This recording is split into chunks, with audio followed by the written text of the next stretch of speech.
മനോരമയ്ക്ക് ഇതെന്ത് പറ്റിയെന്നാണ് ചോദിക്കാനുള്ളത്. മനോരമയ്ക്ക് മാത്രമല്ല, മാധ്യമങ്ങൾക്കെല്ലാം സുരേഷ് ഗോപിയെ കണ്ടാൽ ഒരു പുച്ഛവും ഒരു കലിപ്പും ഒരു ദേഷ്യവും ഒരു അവജ്ഞയും ഒക്കെയാണ്. പക്ഷേ മറ്റ് ചാനലുകൾ മാറിയില്ലെങ്കിൽ പോലും, ആ പുച്ഛമൊക്കെ അങ്ങനെ തന്നെ നിലനിൽക്കുന്നെങ്കിൽ പോലും മനോരമ ഒന്ന് മാറാൻ തീരുമാനിച്ചു. സുരേഷ് ഗോപി സ്തുതികൾ കൊണ്ട് നിറയുകയാണ് ഇപ്പോൾ മനോരമ ചാനൽ. അതായത് വെറുപ്പ് മൂത്ത് സുരേഷ് ഗോപിയുടെ ഒടുവിൽ മനോരമയ്ക്ക് പ്രണയം തുടങ്ങിയിരിക്കുന്നു എന്നുള്ളതാണ്. സത്യത്തിൽ മനോരമയുടെ കോൺക്ലേവ് പരിപാടിയിൽ സുരേഷ് ഗോപിയെ വിളിച്ചിരുത്തി നിഷ പുരുഷോത്തമൻ നടത്തിയ ഡിബേറ്റ് അല്ലെങ്കിൽ ചോദ്യോത്തരമൊക്കെ നമ്മൾ കണ്ടതാണ്. ആ ചോദ്യോത്തര വേളകളിൽ സുരേഷ് ഗോപി കൊടുക്കുന്ന കിഡിലൻ മറുപടികൾ പിന്നീട് ട്രോളുകളാവുകയും ചെയ്തു. സുരേഷ് ഗോപിയെ സംബന്ധിച്ചിടത്തോളം നമുക്ക് എല്ലാവർക്കും അറിയാം, കൃത്യമായി നിലപാടുകൾ വ്യക്തമാക്കി പറയേണ്ട രീതിയിൽ കൃത്യമായി പറഞ്ഞു പോകുന്ന ഒരു മന്ത്രി, കേന്ദ്ര സഹമന്ത്രിയാണ് അദ്ദേഹം. തൃശ്ശൂരുകാരുടെ MP ആണ് അദ്ദേഹം. മാത്രമല്ല, ഇതിനൊക്കെ മുമ്പ് സുരേഷ് ഗോപി എന്ന മനുഷ്യസ്നേഹിയെ നമ്മളൊക്കെ തിരിച്ചറിഞ്ഞിട്ടുണ്ട്, കണ്ടിട്ടുണ്ട് എന്നുള്ളതാണ്. അത് സുരേഷ് ഗോപി ഒരു BJP-കാരനായതുകൊണ്ട് അല്ല. സുരേഷ് ഗോപി എന്ന വ്യക്തിയോടുള്ള ജനങ്ങളുടെ സ്നേഹം പലപ്പോഴും നമ്മൾ തിരിച്ചറിഞ്ഞിട്ടുള്ളതാണ്. കോടീശ്വരൻ എന്ന പരിപാടിയിൽ സുരേഷ് ഗോപി പലരും പങ്കെടുക്കുമ്പോൾ, മത്സരാർത്ഥികളായി പലരും പങ്കെടുക്കുമ്പോൾ അവരുടെ ജീവിത വ്യഥകൾ തിരിച്ചറിഞ്ഞുകൊണ്ട് അവരെ സഹായിക്കാനായി സുരേഷ് ഗോപി മുന്നോട്ട് വരുന്നതും, ഒരിക്കലും അഴിമതി നടത്തിയിട്ട് അതിൽ നിന്ന് പണം കൈയിട്ട് വാരി സർക്കാരിൻ്റെ ഖജനാവിൽ നിന്ന് അല്ലെങ്കിൽ പല പദ്ധതികളിൽ നിന്ന് പണം കൈയിട്ട് വാരി ജനങ്ങളെ സഹായിക്കുന്ന ഒരാളല്ല സുരേഷ് ഗോപി. സുരേഷ് ഗോപി എപ്പോഴും തനിക്ക് കിട്ടുന്ന വരുമാനത്തിൻ്റെ ഒരു ഭാഗം മാറ്റി വെച്ചുകൊണ്ടാണ് ജനങ്ങൾക്ക് വേണ്ടി അദ്ദേഹം പ്രയത്നിക്കുന്നത്, പ്രവർത്തിക്കുന്നത്, അവരെ സഹായിക്കുന്നത് എന്നുള്ളതാണ്. സിനിമയിൽ അഭിനയിക്കാനായി അല്ലെങ്കിൽ സിനിമയിൽ നിന്ന് കിട്ടുന്ന വരുമാനത്തിൻ്റെ ഒരു വിഹിതം, MP ആയിരിക്കുമ്പോൾ അദ്ദേഹം കിട്ടുന്ന വരുമാനത്തിൻ്റെ ഒരു വിഹിതം, ലോക്സഭ MP ആയിരിക്കുന്ന സമയത്ത് കിട്ടുന്ന വരുമാനത്തിൻ്റെ ഒരു വിഹിതം, ഇതൊക്കെ മാറ്റിവെച്ചുകൊണ്ടാണ് സുരേഷ് ഗോപി എപ്പോഴും ജനങ്ങളെ സഹായിക്കുന്നത്. മാധ്യമങ്ങളോട് എന്താണ് സുരേഷ് ഗോപിക്ക് ഒരു നീരസം എന്ന് പല മാധ്യമങ്ങളും സുരേഷ് ഗോപിയോട് ചോദിക്കുമ്പോൾ അദ്ദേഹം പറയുന്ന വാചകം ഇങ്ങനെയാണ്: ചോദിക്കേണ്ട കാര്യങ്ങൾ മാത്രമേ നിങ്ങൾ ചോദിക്കാവൂ. നിങ്ങൾ ആരും വിധികർത്താക്കളല്ല, ജഡ്ജിമാരല്ല. നിങ്ങളൊക്കെ അതായത് ഒരു ജനങ്ങൾക്ക് കൃത്യമായി സത്യസന്ധമായി കാര്യങ്ങൾ പറഞ്ഞു കൊടുക്കേണ്ടവരാണ്. നിങ്ങൾ ചില ലക്ഷ്യബോധത്തോടെ പ്രവർത്തിക്കുമ്പോഴാണ് പലപ്പോഴും എനിക്ക് പ്രതികരിക്കേണ്ടി വരുന്നത്. അത് കൃത്യമാണ്. പലപ്പോഴും BJP എന്ന് കേൾക്കുമ്പോൾ അല്ലെങ്കിൽ BJPയുടെ നേതാക്കളെന്ന് കേൾക്കുമ്പോൾ ചില മാധ്യമങ്ങൾക്ക് വല്ലാത്തൊരു അസഹിഷ്ണുതയും ഒരു ചൊറിച്ചിലും ഒരു വല്ലാത്തൊരു ബുദ്ധിമുട്ട് നേരിടുന്നത് നമ്മൾ കണ്ടിട്ടുണ്ട്. എന്താണ് എന്നറിയില്ല, K സുരേന്ദ്രൻ്റെ പേര് കേൾക്കുമ്പോഴും BJP എന്ന പേര് കേൾക്കുമ്പോഴും മോദി എന്ന പേര് കേൾക്കുമ്പോഴുമൊക്കെ മനോരമയിൽ തന്നെയുള്ള അവതാരക സിംഗങ്ങൾക്ക് ഒരു അവതാരക സിംഗമുണ്ട് മനോരമയിൽ. ഒരു അവതാരികയ്ക്ക് മോദി എന്ന പേര് കേൾക്കുമ്പോൾ തന്നെ വല്ലാത്തൊരു കാലിളക്കം ഉണ്ടാകുന്നത് പലപ്പോഴും നമ്മൾ കണ്ടിട്ടുണ്ട് എന്നുള്ളതാണ്. ഏത് വേദികളിൽ അവരെ പ്രസംഗിക്കാൻ വിളിച്ചാലും അവിടെ ഒരു മോദി വിരുദ്ധത പ്രകടിപ്പിക്കാൻ അവർ പലപ്പോഴും ശ്രമിക്കുന്നത് കണ്ടിട്ടുണ്ട്. മാത്രമല്ല, ഒരു അവസരത്തിൽ പറഞ്ഞതാണ്, SDP ഇവിടെ ചെയ്യുന്നത് എത്രത്തോളം തീവ്രമായ കാര്യങ്ങളാണെന്ന് ഞങ്ങൾക്കറിയാം. അത് വിളിച്ചു പറയാത്തത് RSS എന്ന് പറയുന്ന ഒരു സംഘടന വളർന്നു കളയും എന്ന് പേടിച്ചിട്ടാണ് എന്നുള്ളത്. അപ്പോൾ ഒരു സൈഡിൽ വർഗീയത പലര് കാണിച്ചാലും വിളിച്ചു പറയാത്തത് രാഷ്ട്രത്തെ സേവിക്കുന്ന ഒരു സംഘടന വളർന്നു വരുമെന്ന് ഭയന്നാണെന്ന് പറയുമ്പോൾ നമുക്ക് മനസ്സിലാക്കാൻ സാധിക്കും എന്താണ് ഇവരൊക്കെ ഉദ്ദേശിക്കുന്നത് എന്നുള്ളത്.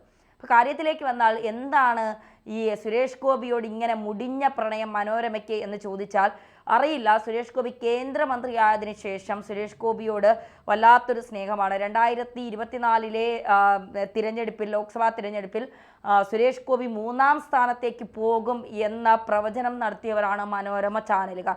പക്ഷേ 77,000-ന് മുകളിൽ വോട്ടിൽ സുരേഷ് ഗോപി തൃശ്ശൂരിൽ ജയിച്ചു എന്നുള്ളതാണ്. ഇപ്പോൾ മനോരമ ചാനലിൻ്റെ 2024 ന്യൂസ് മേക്കറിൻ്റെ അന്തിമ ലിസ്റ്റ് പുറത്തു വന്നിരിക്കുന്നു. അതിൽ PV അൻവർ, ഷാഫി പറമ്പിൽ, PR ശ്രീജേഷ് എന്നിവരുടെ കൂട്ടത്തിൽ സുരേഷ് ഗോപിയുടെ പേര് കൂടി മനോരമ ചേർത്തിരിക്കുന്നു എന്നുള്ളതാണ്. മാത്രമല്ല, ഇവരുടെയൊക്കെ ഈ ന്യൂസ് മേക്കറിൽ PV അൻവർ വരുമ്പോഴും ഷാഫി പറമ്പിൽ വരുമ്പോഴും ഒക്കെ ഇവരുടെ പ്രൊഫൈൽ കാണിക്കണം. ആ പ്രൊഫൈലിൽ സുരേഷ് ഗോപിയെ വാനോളം പൊഴുത്തുകയാണ് അദ്ദേഹം. ഈ മന്ത്രി പദത്തിനിടയിലും ഒരു കേന്ദ്ര സഹമന്ത്രി ആയിരിക്കുമ്പോൾ എത്രത്തോളം ജോലി ഭാരം അദ്ദേഹത്തിനുണ്ട്, എത്രത്തോളം കാര്യങ്ങൾ അദ്ദേഹത്തിന് ചെയ്യാനുണ്ട്, എത്രത്തോളം പദ്ധതികൾ നടപ്പിലാക്കാനുണ്ട്, അങ്ങനെ ഒരുപാട് കാര്യങ്ങൾ അദ്ദേഹത്തിന് ചെയ്തു തീർക്കാനുണ്ട്.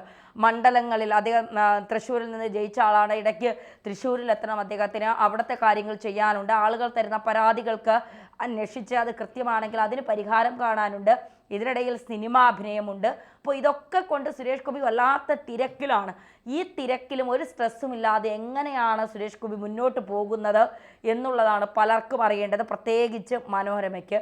മനോരമയുടെ പല ചോദ്യങ്ങൾക്കും സുരേഷ് ഗോപി നൽകിയ മറുപടി ഇങ്ങനെയാണ്. MP ആയി തിരഞ്ഞെടുക്കപ്പെട്ട് 7 മാസമേ ആയിട്ടുള്ളൂ, ഇതിനു മുന്നേ റിവ്യൂവിനുള്ള സമയമായോ എന്നാണ് അദ്ദേഹം ചോദിക്കുന്നത്. വെറും MP ആയിരുന്നെങ്കിൽ റിവ്യൂ ചെയ്യാമായിരുന്നു, ഇപ്പോൾ മന്ത്രി കൂടിയല്ലേ, അതിനാൽ സമയമായിട്ടില്ല എന്ന് സുരേഷ് ഗോപി മറുപടിയും പറയുന്നുണ്ട്. ടൂറിസം മന്ത്രി എന്ന നിലയിൽ ഗോവ നടത്തിയ മുന്നേറ്റം, നോർത്തിലെ സംസ്ഥാനങ്ങൾ നടത്തിയ മുന്നേറ്റം ഇതുപോലെ ഒന്നാണ് കേരളത്തിൻ്റെ കാര്യത്തിൽ മനസ്സിലെന്നും സുരേഷ് ഗോപി പറയുന്നുണ്ട്.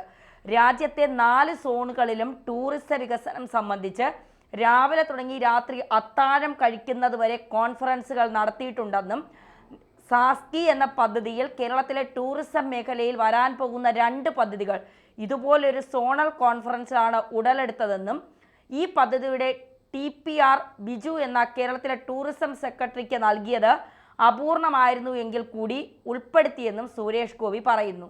ഇതിനിടെ താൻ ഇറ്റലിയിൽ G7 സമ്മേളനത്തിൽ പങ്കെടുക്കാൻ പോയെന്നും പ്രധാനമന്ത്രിയുടെ ആസ്പിരേഷൻ ജില്ലാ പദ്ധതിയുടെ പേരിൽ ഓരോ സംസ്ഥാനത്തും 2-3 ജില്ലകൾ ഓരോ മാസവും സന്ദർശിക്കുകയാണ്. അതുകൊണ്ട് തൃശ്ശൂരിലെ MP എന്ന പേരിൽ തൃശ്ശൂരിലെ മെട്രോ റെയിൽ എന്നത് 2019 ഞാൻ MP ആയി മത്സരിക്കുമ്പോൾ ഒരു ഡ്രീം പോലെ ഉയർത്തിയ പദ്ധതിയാണ്. ആ പദ്ധതിയാണ് ഇപ്പോൾ മുന്നോട്ട് പോകുന്നത്. കൊച്ചി മെട്രോ തൃശ്ശൂരിനെ തൊടുക എന്ന ഒരു സ്വപ്ന പദ്ധതിയായിരുന്നു ഇത്. പിന്നീട് ഇത് കോയമ്പത്തൂർ വരെ നീട്ടുക എന്നതും സ്വപ്നമായി ഉണ്ട് എന്ന് സുരേഷ് ഗോപി പറയുന്നു. തൃശ്ശൂർ MPയുടെ ഡ്രീം അല്ല ഇത്, കേന്ദ്രമന്ത്രിയുടെ ഡ്രീം അല്ല എന്ന മനോരമയുടെ ലേഖകനെ ഖണ്ഡിച്ച് സുരേഷ് ഗോപി പറയുന്നത് ഇത് തികച്ചും തൃശ്ശൂർ MPയുടെ ഡ്രീം മാത്രമാണ് എന്നാണ്. എന്തായാലും സുരേഷ് ഗോപിയുടെ നീക്കങ്ങൾ അത് പലരെയും അമ്പരപ്പിച്ചിട്ടുണ്ട് എന്നുള്ളതാണ്. കുറച്ച് നാളുകളായി സുരേഷ് ഗോപി കാണാനില്ല എന്നൊക്കെ പറഞ്ഞുകൊണ്ട് ഇപ്പം ഞങ്ങൾ തന്നെ അതിൻ്റെ വാർത്ത കൊടുത്തു. സുരേഷ് ഗോപി എവിടെയാണ്, അദ്ദേഹത്തെ അല്ലെങ്കിൽ നിരന്തരം അദ്ദേഹം പോകുന്ന വഴിക്കൊക്കെ മാധ്യമങ്ങൾ മയക്കുമായി അദ്ദേഹത്തിൻ്റെ വായിലേക്ക് ഇടിച്ചു കയറുന്നത് കാണാം. എന്തുകൊണ്ട് അദ്ദേഹം മാധ്യമങ്ങളെ കാണുന്നില്ല, മാധ്യമങ്ങളുമായി സംവദിക്കുന്നില്ല എന്നൊക്കെ കഴിഞ്ഞ ദിവസം ഞങ്ങൾ ചോദിച്ചിരുന്നു. അപ്പോൾ സുരേഷ് ഗോപി മാധ്യമങ്ങളോട് കൂടുതൽ അടുക്കാത്തത്, സുരേഷ് ഗോപി എന്തുകൊണ്ട് മാധ്യമങ്ങളെ ഒരു കൈ അകലം നിർത്തുന്നു എന്നുള്ളത് പറയുന്ന കാര്യങ്ങളല്ല പല മാധ്യമങ്ങളും സുരേഷ് ഗോപിക്ക് നേരെ പടച്ചു വിടുന്നത്.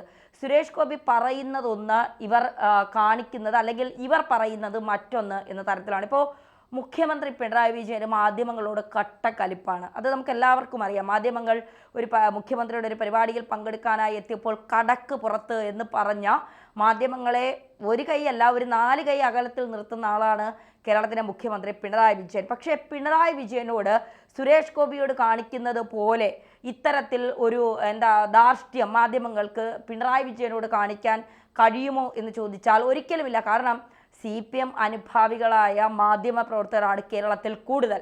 അവർക്കെപ്പോഴും BJP എന്ന് പറയുന്ന പാർട്ടി അവരെ സംബന്ധിച്ചിടത്തോളം അയിത്തം കൽപ്പിച്ചിരിക്കുന്ന പാർട്ടിയാണ്. അതുകൊണ്ട് തന്നെ അവരെപ്പോഴും ആ പാർട്ടിയെക്കുറിച്ച് എപ്പോഴും ഇല്ലാ കാര്യങ്ങൾ, ആ പാർട്ടിക്കുള്ളിലെ പൊട്ടിത്തെറികൾ, ആ പാർട്ടിയിലെ പല നേതാക്കളെയും കുറിച്ച് ഒക്കെ ഇല്ലാ കഥകൾ പ്രചരിപ്പിച്ചു കൊണ്ടേയിരിക്കും.